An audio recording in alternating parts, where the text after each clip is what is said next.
अध्यक्ष महोदय, आज मैं अपने एनडीए के गठबंधन को और प्रधानमंत्री जी को मैं धन्यवाद अर्पित करना चाहता हूं कि इस अविश्वास प्रस्ताव पर बोलने का मुझे मौका दिया। लेकिन जो ये दृश्य अध्यक्ष महोदय इस प्रजातंत्र के मंदिर में आज हम देख रहे हैं, जिस प्रजातंत्र के मंदिर में इस देश की संस्कृति, इस देश का सद्भाव,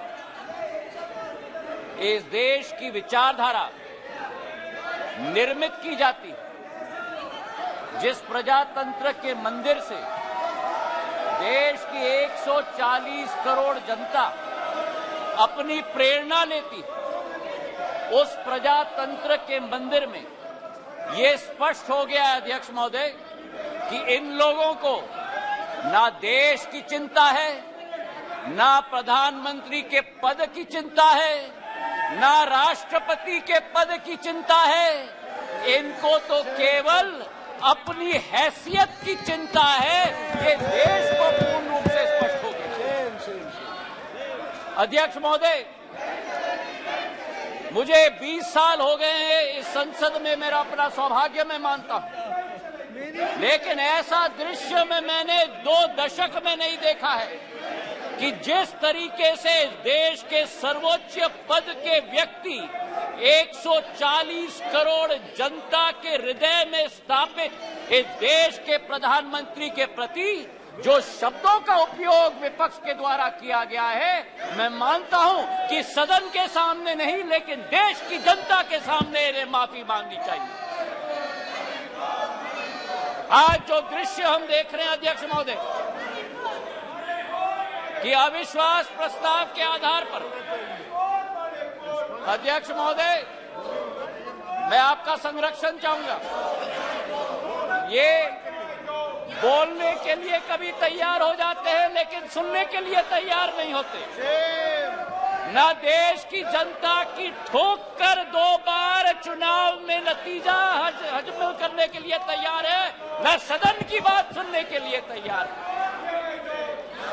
आज जो स्थिति उत्पन्न हुई है अध्यक्ष महोदय, जो अविश्वास प्रस्ताव लाया गया, सर आपका संरक्षण मैं चाहता हूं, इनको कंट्रोल किया जाए।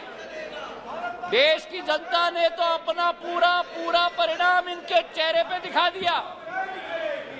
जो जनता के सामने नहीं कर पा रहे वो आज सदन में बैठ के कोशिश कर रहे हैं करने के लिए। जो अविश्वास प्रस्ताव इनके द्वारा यहां लाया गया, यह अविश्वास प्रस्ताव मणिपुर की बात नहीं है। मिशन मणिपुर के आड़ में ये अपनी राजनीतिक रोटियां सेकने के लिए आज यहां उपस्थित हुए हैं। पिछले 2 दिन से मैं सुन रहा हूं अध्यक्ष महोदय, हम इनको भी बता दें कि अगर ये इनका वर्ताव रहा तो इनकी बात भी इस प्रजातंत्र के मंदिर में हम सुनने नहीं देंगे। पूर्ण रूप से स्पष्ट करना चाहते हैं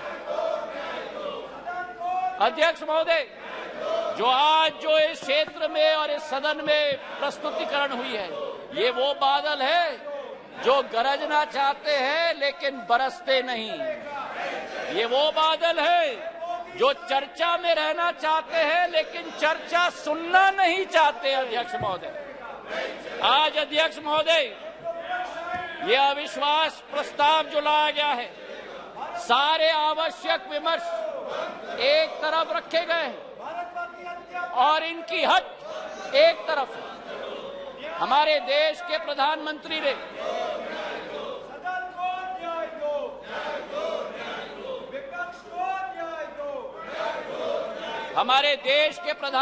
ने सभापति महोदय सदन के बाहर मणिपुर पर संवेदनशीलता के साथ बयान दिया, लेकिन इनका हट है कि बयान सदन के अंदर दें। गृह मंत्री जी ने यहां बैठकर दिन प्रतिदिन स्पष्ट किया कि जिस दिन जिस घंटे पे आप चर्चा करना चाहते हैं हम तैयार है करने के लिए, लेकिन 17 दिन इसी तरह ये सदन को इन्होंने चलने नहीं दिया। 17 दिन मजबूर करके स्थगित किया। और आज अध्यक्ष सभापति महोदय, मैं स्पष्ट करना चाहता हूं कि जो ये लोग मौन व्रत की बात करते हैं, मैं इनसे पूछना चाहता हूं, 1993 में जब मणिपुर की जातीय हिंसा में 750 लोगों की जान गई थी, तब तत्कालीन प्रधानमंत्री नरसिम्हा राव जी ने सदन के अंदर मौन व्रत क्यों धारण किया था? इसका जवाब ये दें। और केवल सन 1993 में नहीं, लेकिन 2011 में जब मणिपुर में 123 दिन ब्लॉकेड चला, जातीय हिंसा चली, तब उस समय में भी तत्कालीन प्रधानमंत्री मनमोहन सिंह जी ने सदन के अंदर मौन व्रत क्यों धारण किया था? इसका उत्तर भी ये लोग दें।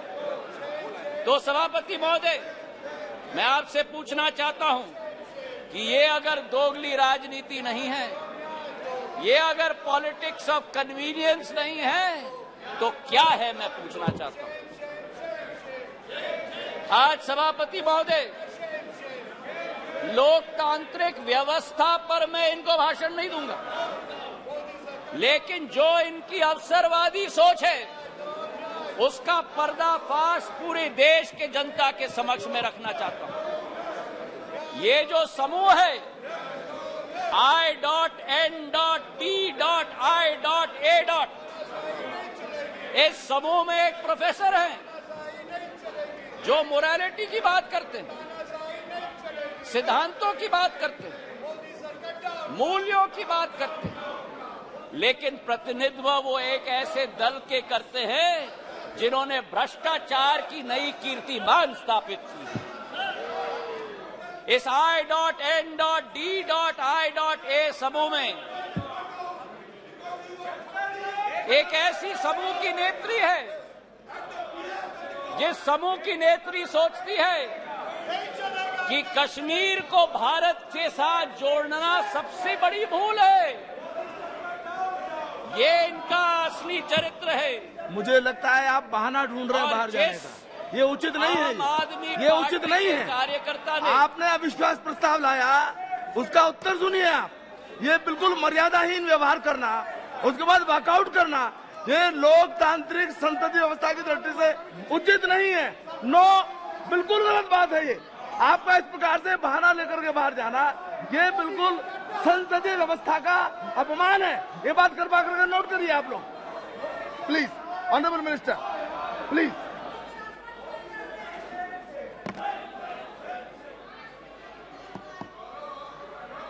सभापति महोदय, देश की जनता ने इनको बाहर का दरवाजा दिखा दिया है। अब सदन से भी स्वयं बाहर जा रहे हैं।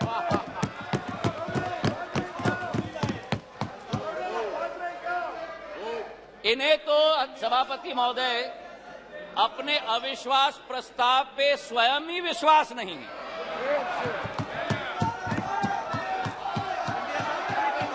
सुन लो, धैर्य रखो और सुन लो।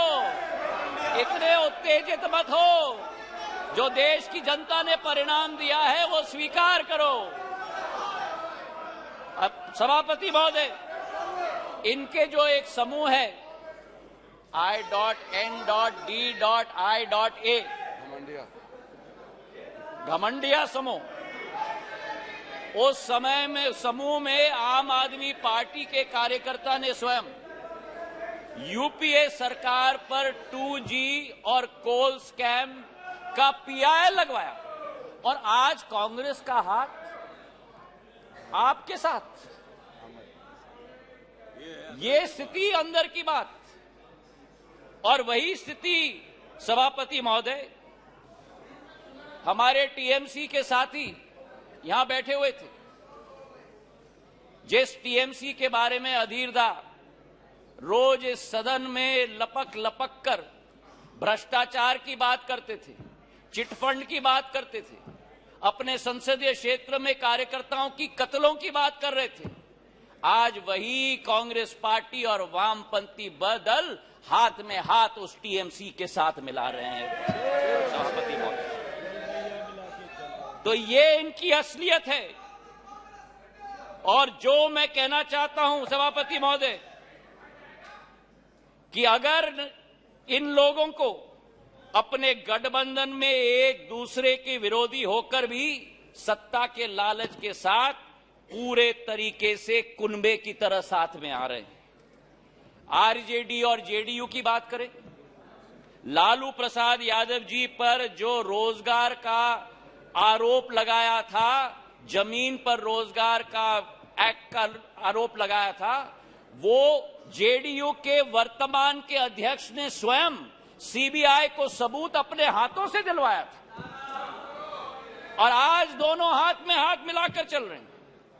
ये संविधान बचाने की बात करते हैं सभापति महोदय, ये क्या अपना ईमान पहले बचा पाएं, उसका उत्तर देश की जनता को दें।